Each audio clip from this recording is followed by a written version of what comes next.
सुनले हो दारू के ठेका खुल गई, चल ना यार। अरे हाँ यार सुननी तो हो, लेकिन इतना लंबा लाइन लगता, वो लाइन में लागी की एगो हम उपाय बताई जंत्र कमला की। चल बोतला के धइल जा। चल चल चल चल बोतल ए बोतल खोला ना दरवाजा मर दे। ए तोन ताला आले हम दाल मांडा पीता ताले ताले तो हमें तुतनी ताले हमरा अपेंडिक दे अपले तन बलबा खाता ता तो रोई बेटा दाल बाद आते ताले ये बोतल खिसिया मत, दारू के ठेका खुलल बा। चल चल कैसे खुलल बा दाल से दे।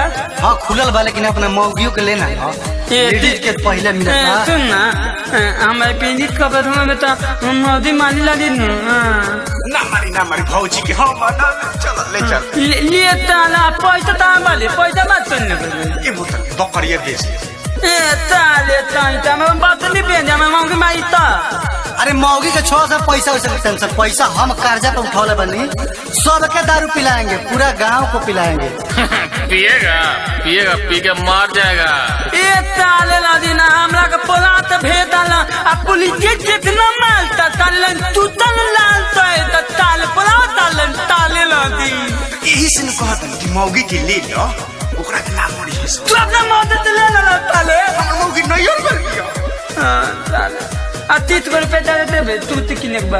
अरे यार ले है बाकी चल चला दारू के दुकान सब खुल गइल बा, परमिशन पिया करन काम मिल गइल बा। चला दारू के दुकान सब खुल गइल बा, परमिशन पिया करन के मिल गइल बा। भरा भरा झोरा आज किन के ले आएंगे, कर्जा करके हम दारू भले लाएंगे। भले में हरी के गहना बेच लाएंगे, खुद पिएंगे और यारों को पिलाएंगे। कर्जा करके हम दारू भले लाएंगे, खुद पिएंगे और यारों को पिलाएंगे। अब नई खेसा हाथ बिना दारू के राहत गाला सुखल बा। भीतर के सांस लागे भीतर रुकल बा, भीतर के सांस लागे भीतर रुकल बा। ले यार ये हमने में फूल ताती तो ताया था ने बुझा तो तू ला लिया मैं ए भाई ए भाई नहीं ला तोरा पता नहीं थे ना।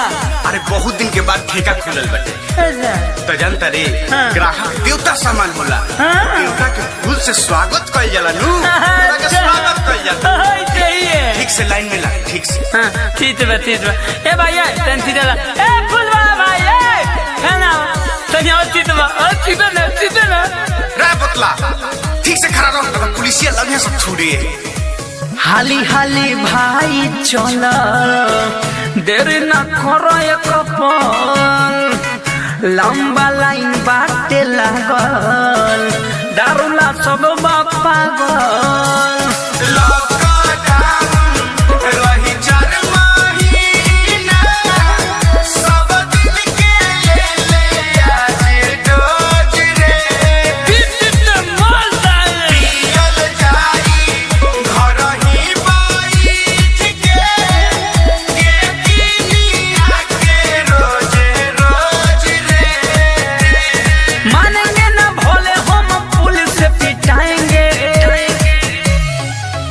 कर्जा करके हम दारू भले लाएंगे, भले में हरी के गहना बेच लाएंगे, खुद पिएंगे और यारों को पिलाएंगे। कर्जा करके हम दारू भले लाएंगे, खुद पिएंगे और यारों को पिलाएंगे। नमस्कार दोस्तों, मैं आपका दोस्त और होस्ट आज दारू के ठेके सामने से लाइव है। तो आइए जानते हैं कैसा महसूस कर रहे हैं हमारे सारी भाई, उन्हीं से जानते हैं। आइए पहला क्वेश्चन ये हमारे गमछे वाले भाई जो खड़े हैं इनसे। हाँ तो बताइए आप कैसा महसूस कर रहे हैं, 2 महीने बाद आपको दारू मिल रहा है पीने के लिए। पहले दूल्हा वही तब होता ना जाता तब होता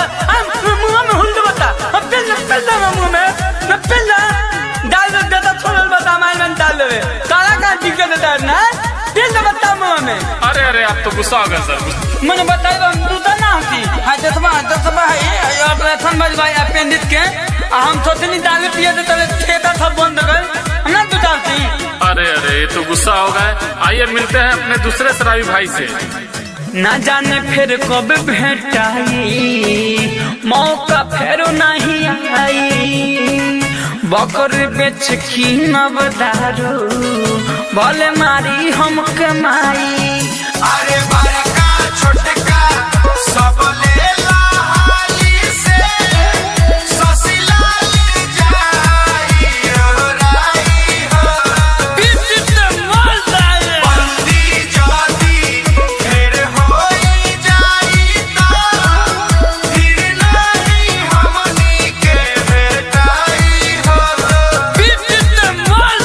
राहुल रफीक से ना बात हम बताएंगे कर्जा करके हम दारू भले लाएंगे भले में हरी के कहना बेचे आएंगे।